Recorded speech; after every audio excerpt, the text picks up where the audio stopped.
What are Selena's strengths and weaknesses? Well, Selena's very driven and very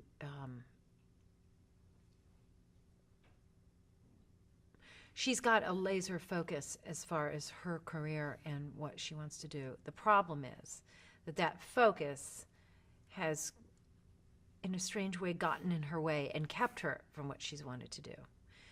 She wants to stay alive politically, and in so doing has kind of straddled the aisle in such a way so that she's given up, I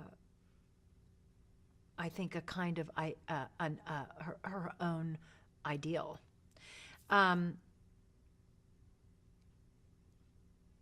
She also, her frustration with this position is so, it is so demoralizing that sometimes she is undone by it, and that also gets in her way. A kind of furious paralysis sets in as a result of that.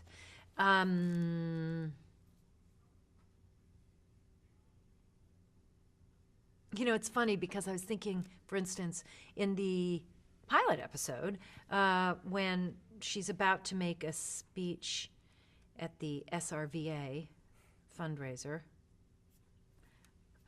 whatever that is, we made that up, and the speech gets pencil fucked by the White House, which is a real expression.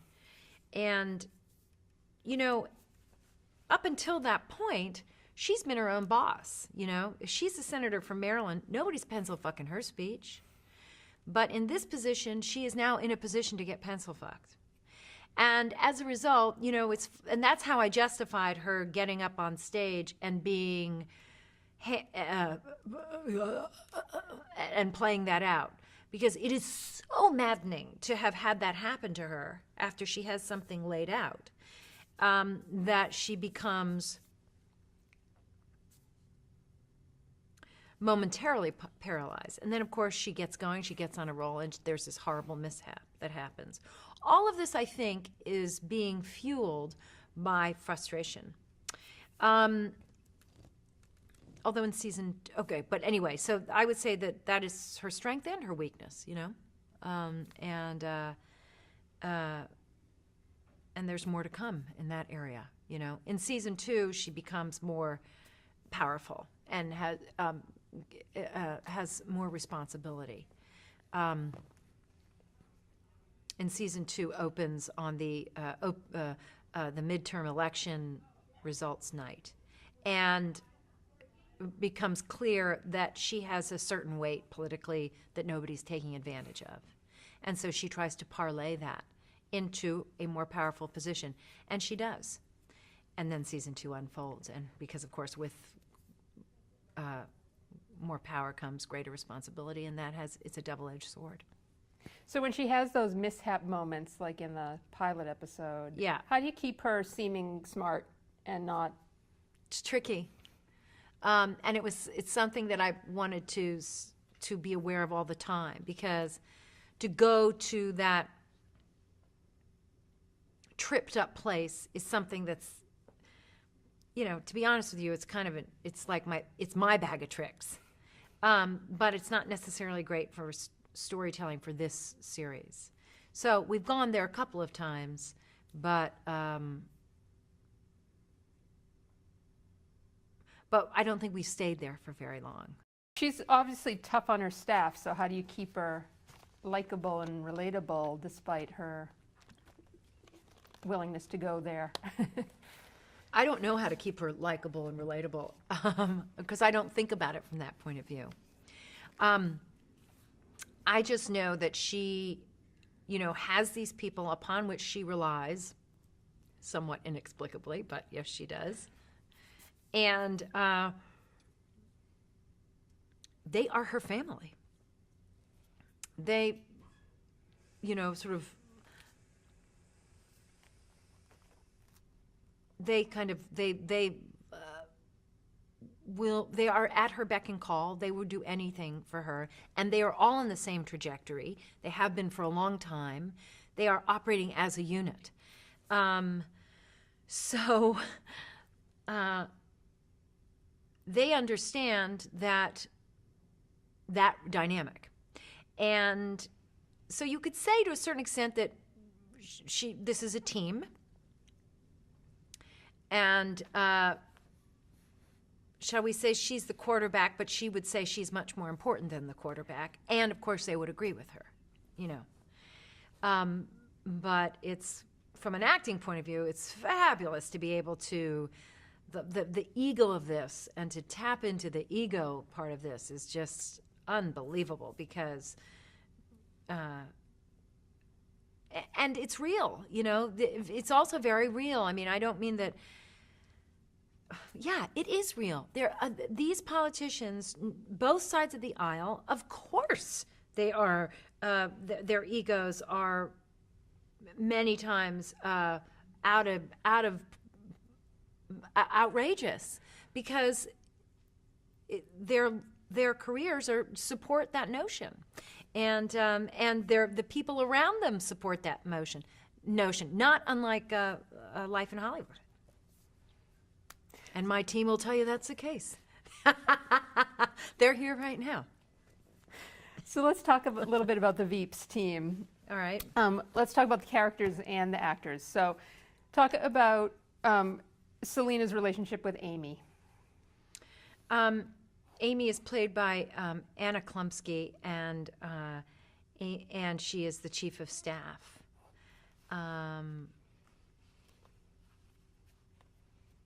Amy is driven, in the same way that Selena is. It's strange, you know. They're sort of. She has given up on a personal life. She is there for Selena. She is. She has worked with her for longer than she cares to admit, which is true actually of pretty much everyone on staff. Well, no, not everyone, but most people. 3 people, and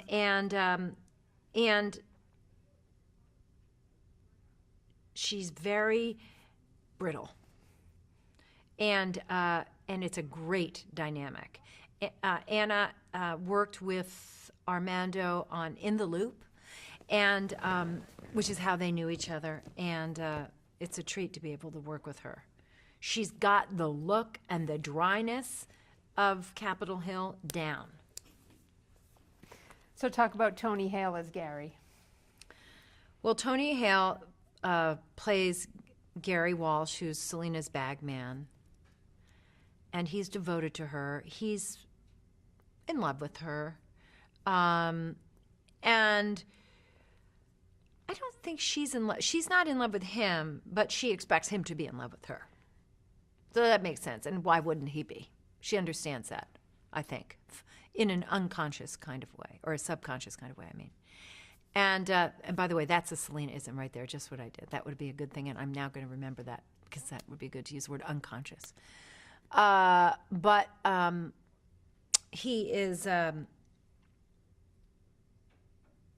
she just always expects that he's here or here. And if he's not there or there, it's an affront. He is because he usually is. So when he gets this girlfriend in season 2, it's very off-putting.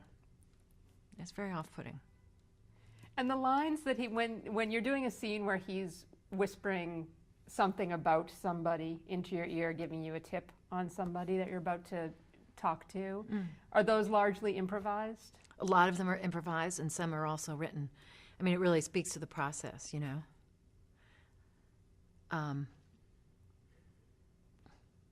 It's hard for us. We're very good friends, and so it's very hard for us. I mean, if they are improvised, for the most part, they were improvised before, and then they become part of the script, because it's hard for us to go too far into improvising without dying from laughter.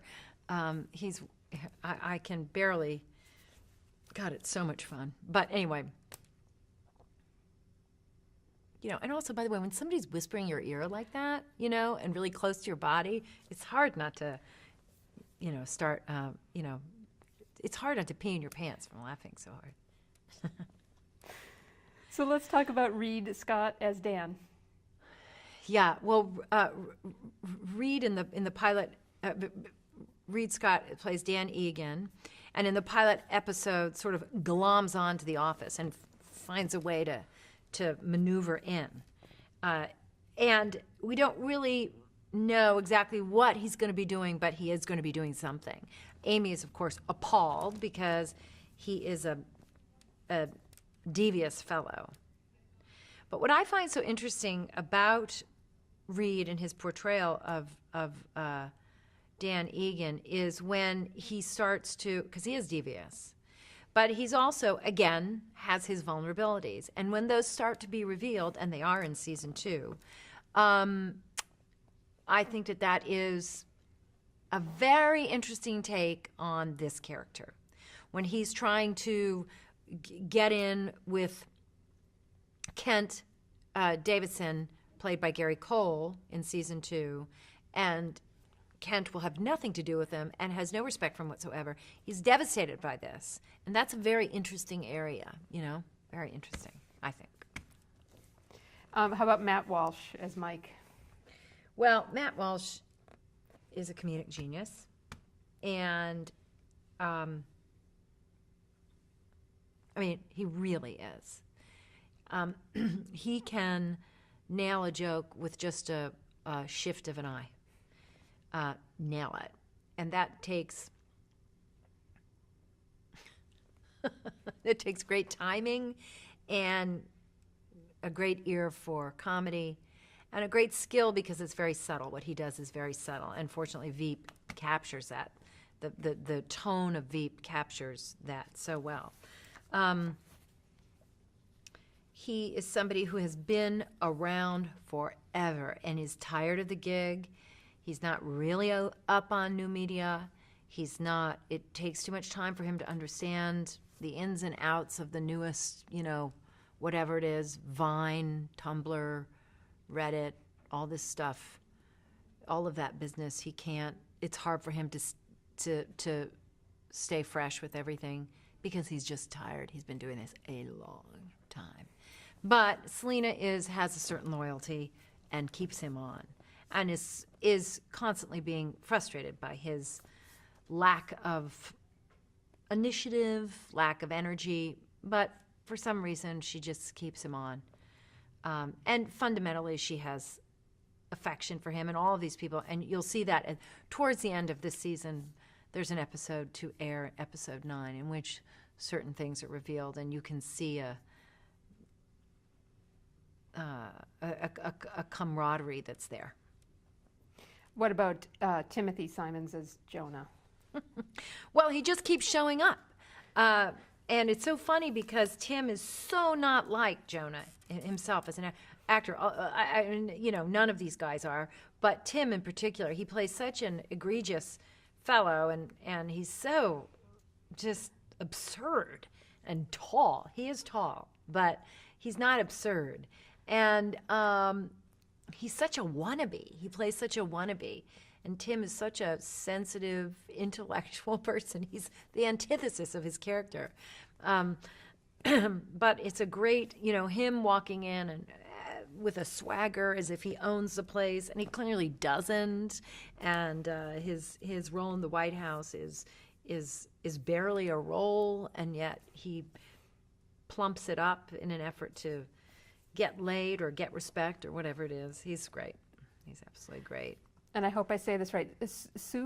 Sufi Bradshaw. Sufi Bradshaw plays Sue, and she's the scheduler for the Veep, and she does not set for fools. She is humorless and proudly will make that declaration. She has no time for trivialities. She is there to get the job done and done effectively, and she does so. And she's terrifying as a result.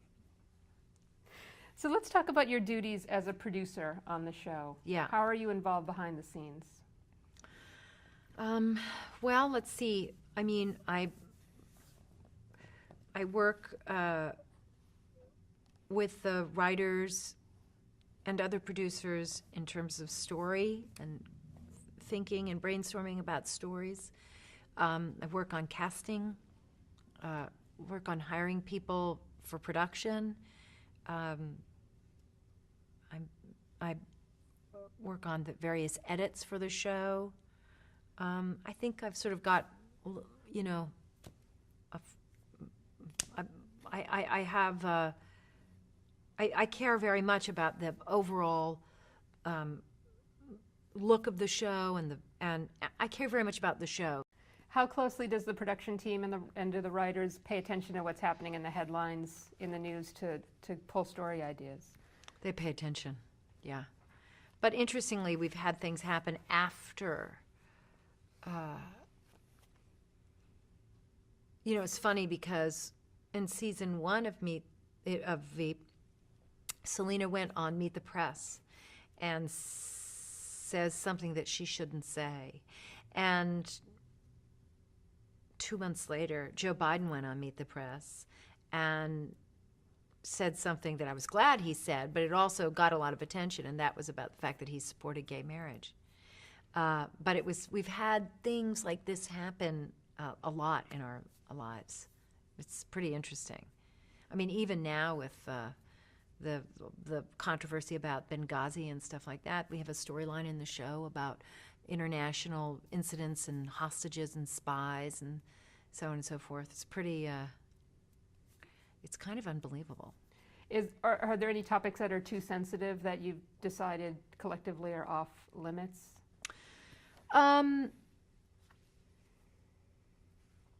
Yeah, I mean, there's a kind of violence that we want to be careful about, you know, gun violence, of course, you know. And even in this season, it was a very tricky scene, but I think it was done pretty well, in which Selena is horrified that one of the Marines got part of his leg blown off on this mission, and it's somewhat her doing because she picked the date. And had she picked another date, he wouldn't have been there, and a certain thing wouldn't have happened on that date, and he wouldn't have been injured. Well, you know, obviously a Marine being injured is not funny at all. So we had to very carefully find our way through that scene, and I think we did it. But you know, politics is a serious business, so there are these moments that have to be handled gingerly and thoughtfully. On a much lighter note, let's talk a little bit about Selena's look. Okay. And her hair, and, you know, again, what was your influence in her styling? There was a look that I wanted to create that I thought would be much more wig-friendly than I didn't want to cut my own hair. So there's that. The wiggy, as we call her, is a big part of who Selena is. And her look is, that's the look, you know. You even, it was funny, even when she wore her pajamas in the Helsinki episode this year, they were very starched, and they had her monogram, and they weren't like loose, slouchy pajamas. They were fit to her. She is constrained, and she wears hose, and she all the time, and she's in heels all the time, and this speaks to a lack of looseness, and also a desire for power. She is presenting herself powerfully, and wants to look, I think she wants to look good, because that's a powerful position to have, looking good in her eyes, you know. Do you have any favorite improv moments from the show so far? Oh, gosh.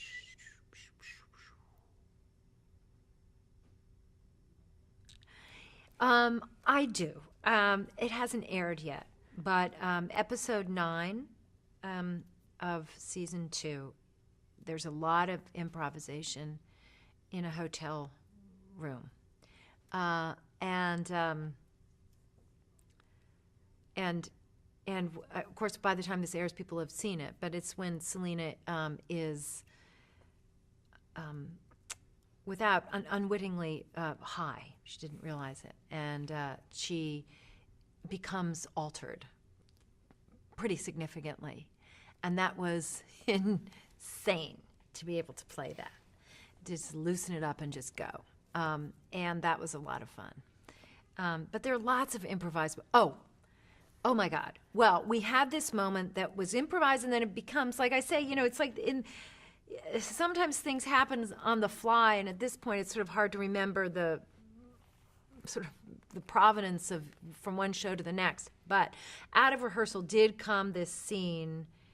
I don't think we talked about it earlier, but I'll tell you, then you can always cut this out. But out of rehearsal came this scene with Matt Walsh, Mike McClintock, in which he is pitching to Selena jokes for her to say at this fireman fundraiser.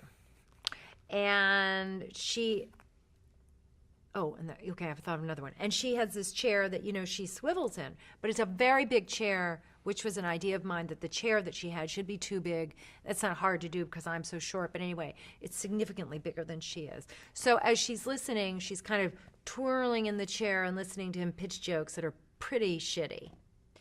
And out her door, she sees Dan walking down the hallway, and he's late, and she doesn't understand why. It's what? How could it be that he was late into the office? So she gets up while he's pitching these jokes to tell Dan. But Mike's head is down, and this all came out of improvisation. Mike's head is down, so he doesn't know she's left. So he continues to pitch these jokes to an empty chair. It was like doing a Bugs Bunny cartoon. It was so much fun. So he's continuing to pitch this empty chair, and she's walking down the hallway with Dan and having a conversation and then she finds out something that Mike should have known. So she comes in the office the other way, and she says, "Mike!" And he turns around, and then he looks to see, but he thought the whole time she was there. Anyway, it was just so silly. But I loved that moment with all my heart. The spinning in the chair was born out of improvisation just on the set, the idea of her just spinning. And we've had a lot of spinning moments. So anyway. And you had thought of another one? Spinning. Oh, the The spinning, I thought, when she doesn't have anything to, or she's trying to calm herself down, and the spinning. And, also even in the pilot episode of the show, because when Armando was talking to me about the notion of the pilot, and he said that Selena was going to have this agenda, which was to be greening up all federal buildings on Capitol Hill. And that would include, and I said, oh my God, that's unbelievable, because I did this on Christine, and I wanted to green up our stage, and one of the things I did was I got cornstarch utensils that we could use at craft service. And the first day of the cornstarch utensils, everyone's swirling their coffee, and you bring the spoon out, and it's limp. And so anyway, long story short, that got incorporated into the show too. Whatever, lots of things. But it is absolutely a group effort. Everybody's improvising, everybody's pitching all the time. So you won an Emmy for playing Selena. Yeah. So how did that honor feel? Phenomenal. I was very surprised to get that after 8 episodes on the air. Sort of bizarre. And I didn't think that would happen. I was really shocked. Yeah, I didn't see. I thought I had a chance, but I thought probably Amy Poehler would win it, and because she so deserves it, So anyway, it was an embarrassment of riches, because it's a great job, and then to have an Emmy on top of it, it's like, wow, man, this just dreams come true. What advice would you give to aspiring actors? Stay out of the business. I don't need any more competition. I stole that line. That line actually belongs to John Malkovich. He said that once to a group of college students, and he meant it. I don't know what I would say. I would say create your own work. It's a good way to get started, because sometimes it's harder to get people to give you work than to give it to yourself.